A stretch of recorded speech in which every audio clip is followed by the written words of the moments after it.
बिस्मिल्लाहिर्रहमानिर्रहीम, अस्सलाम वालेकुम नाजरीन। और इस वक्त रात का 1 बज गया है और आज यहाँ पर माहौल ये है कि यहाँ पर आज रश बहुत ज़्यादा है पंजाब असम्बली के सामने। और कल सुबह पंजाब असम्बली का इजलास भी है और यहाँ पर इस वक्त जो है पब्लिक बहुत ज़्यादा है।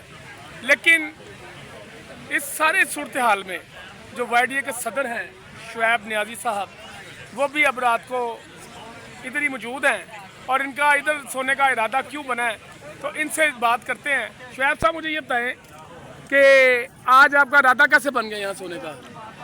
भाई, सबसे पहली बात ये कि आज हमें कुछ इतलात मिली थी कि पुलिस का रेड का प्रोग्राम है और वो शेलिंग और एंटी राइट फोर्स भी बुला रहे हैं। तो जैसे ही हमें इतला मिली, हमने तमाम लोगों को भी कहा कि वो यहाँ पे रुकें। और चूँकि एज ए सदर मेरी ज़िम्मेदारी है कि जब तक मैं मौजूद रहूँगा तो लोगों का हौसला भी बुलंद होगा। तो इस वजह से रात को इंशाल्लाह हम यहाँ पे स्टे करेंगे और किसी किस्म की भी कोई अगर खुदा न खास्ता नाकानी सूरत हाल बनती है तो उसको रिस्पॉन्स करेंगे इंशाल्लाह। लेकिन इतनी ज़्यादा ख़वातीन है यहाँ पर, तो पुलिस और पंजाब की जो हुकूमत है वो तो मेरे ख्याल में बेवकूफ़ी करेगी यहाँ पे स्ट्राइक करके। और अवाम ना भी हो, ये जितने भी लोग बैठे हैं वो सामने देखें, वो डॉक्टर्स बैठी हैं, हमारी फीमेल्स ओवरऑल के अंदर बैठी हैं। इसी तरह मुख्तलिफ जगहों पे भी डॉक्टर्स बच्चों समेत बैठी हुई हैं। तो ये इनकी रैयत है। अगर इन्होंने इनकी अपनी रैयत पे ही इस तरह का लाठीचार्ज या ये एक्शन किया तो जाहिर बात है फिर लो लाइट बंद हो गई है। लो बस ये अब बताएं क्या कर जा रहे हैं। अब तो लाइट बंद हो गई है, आपके जनरेटर भी चल पड़े हैं। बस सर, लाइट बंद हो या आए, हम तो बैठे हैं। ग्रेट। तो कब तक बैठना फिर? अब मुज़ाकरात के लिए तो आज पहला दौर हुआ है और वो भी AC सिटी आए थे यहाँ। हाँ जी सर, हमारे मुतालबात हमने उनको भेजे हुए हैं, उनको पहले भी मुतालबात का पता है।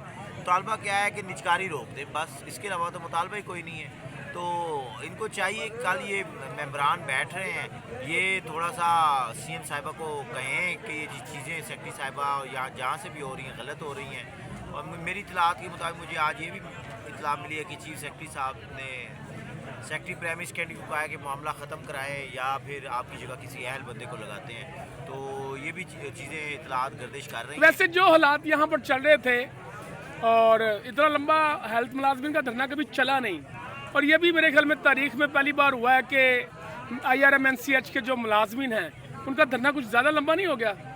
सर, इसमें ना 3-4 हैं। PHFMC भी है, IMNCH भी है और prime minister health initiative program भी है। और DHA के वो मुलाजमीन जो कि रेगुलर हैं लेकिन उनकी ट्रांसफ़र पोस्टिंग के लिए इसमें किया जा रहा है दूर दराज इलाकों में, वो भी मौजूद है। और उसके साथ साथ डॉक्टर्स, नर्सेज, वैक्सीनेटर, CDC और डेली वेजेस, इवन ड्राइवर हजरात भी मौजूद हैं, सिक्योरिटी गार्ड्स भी मौजूद हैं। तो ये सारे इस टाइम जो है कि कैडर तकरीबन सारे मौजूद हैं यहाँ। सदर साहब, अब आपको यहाँ सोना पड़ना है। सर ये देखिए, हाँ, बिस्तरा आपका लग गया है। बिस्तरा लग और गया आपने इधर से जाना नहीं है फिर, इसका मतलब है इंशाल्लाह हम यहाँ पे ही हैं। यानी कि अब आप तैयार हैं फुल यहाँ? फुल तैयार है और लोग भी चार्ज हैं? लोग हमसे ज़्यादा चार्ज हैं। अच्छा, तो ले जी, डॉक्टर शुएब नियाज़ी साहब की तो आपने गुफ्तगू सुन ली है। लाइटें लूटें तो इधर साइडों की जो धरने की है वो बंद कर दी है, लेकिन साइडों की लाइटें चल रही हैं। और पंजाब असम्बली की देखें कितनी माशाल्लाह रोशनी है, वो यहाँ तक आ रही है। तो चले इनकी रोशनी में ही हम जो है ना यहाँ पर बैठते हैं। खैर, बात यही है कि अब जो भी हो वो इन मुलाजमीन के लिए अच्छा होना चाहिए। एक कोई इसका हुकूमत को आज नहीं कल नहीं, इसका रास्ता जो है वो निकालना पड़ेगा। कोई ऐसा रास्ता जो इन सबको काबिल कबूल हो, हुकूमत को भी काबिल कबूल हो। वरना ये इसी तरह बैठे रहेंगे, इतराफ़ की ट्रैफिकें बंद हैं और माल रोड में तजारती सरगर्मियाँ भी बंद हो गई हुई हैं। तो ये बड़ी मुश्किल सूरत हाल है। मेरे ख्याल में ख्वाजा इमरान नज़ीर साहब, आपको अब वज़ीर बनना पड़ेगा। अब आप जो है ना वो सेक्रेटरी साहबा को वज़ारत से हटा दें और ख़ुद वज़ीर बन जाए ताकि ये मामला जो है वो सेटल हो सके।